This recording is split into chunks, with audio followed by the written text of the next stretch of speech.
Hey, Dee. It's time for a story with Cooper. And today we're going to do Cooper's third book, which is Cooper's Bedtime. Let's see if Cooper's ready. I'm ready for you to read me my story. All right. Are you ready, Aditi? Cooper's Bedtime.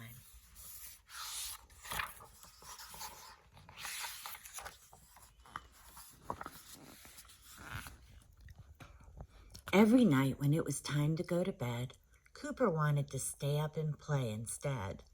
He didn't want to brush his teeth or wash his face, and he certainly didn't want to get under the covers.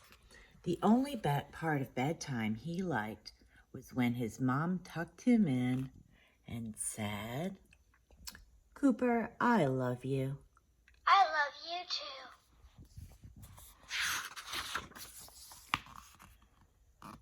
So one night when Cooper's mom said, It's past I love you too. your bedtime, he thought that maybe he hadn't heard her right. So he kept on playing with his army bears. "Hey, little soldier," she said. "Time for bed." Cooper thought that maybe she was talking to somebody else, but then he heard her again. "Cooper, go to bed." Oops. "Cooper, go to bed." Aw, do I have to?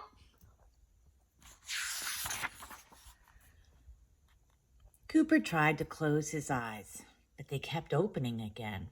He could hear the TV in the living room, but he couldn't tell what show it was. He listened and listened. It sounded like a show about robots. Were they scary robots or smart, nice ones that could help with your homework? Cooper bet they would be nice.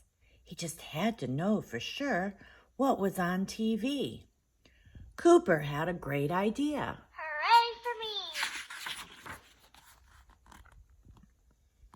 Cooper decided to go check it out for himself. If he was very, very quiet, his mom wouldn't hear him. Get out of bed, he tiptoed down the hall so he could see the TV.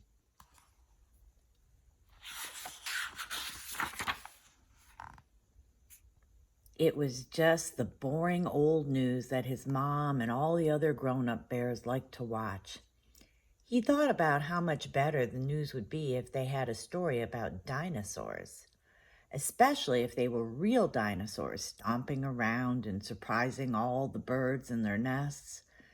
Cooper's mom looked up and saw him. She shook her head and said, "Cooper, go to bed." "Cooper, go to bed." But I'm not even sleepy.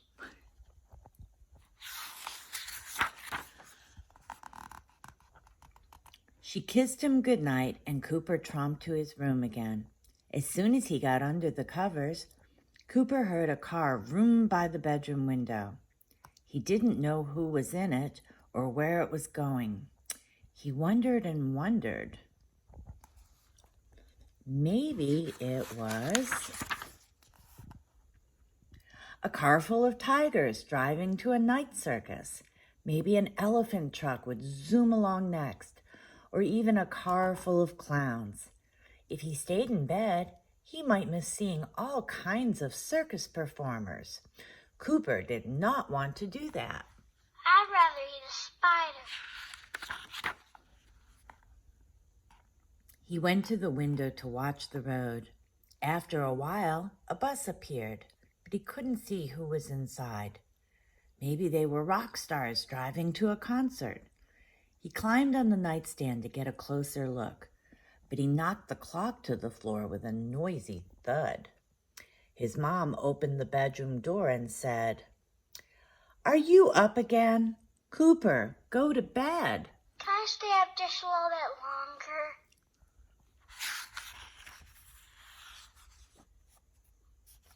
So Cooper's mom kissed him goodnight one more time, and he slunk back into bed.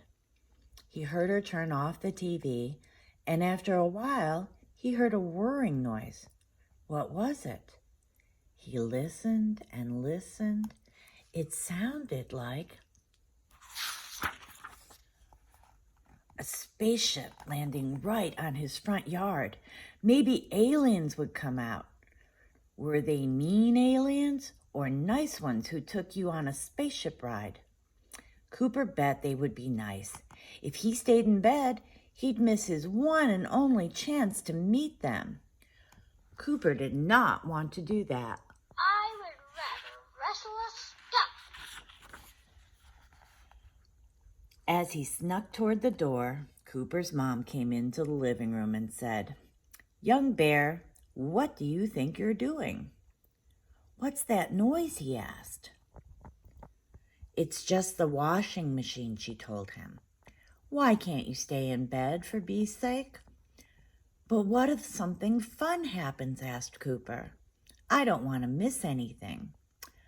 "I see," said his mom. "But Cooper, what if something exciting... Ready, set, go. What if something exciting happens in your dreams?"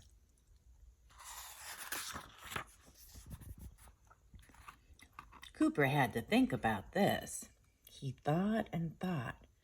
Could he be missing some exciting dreams? Cooper did not want to do that. I would rather chew on sticks. Finally, he said, "Mom, you're right. I could be missing a good one right now." "Now go to sleep," she said, "and in the morning, I'll fix you a bowl of your favorite honey." Cooper got under the covers. His mom tucked him in and gave him one more goodnight kiss and said, "Cooper, I love you." I love you too. Cooper wondered what his dreams would be like. Maybe he would ride on a pirate ship, sailing far away to an island with roller coasters and Ferris wheels. Maybe he'd meet some dinosaurs and robots and aliens, and they'd all be very nice, and with all that fun waiting for him in his dreams, Cooper fell asleep.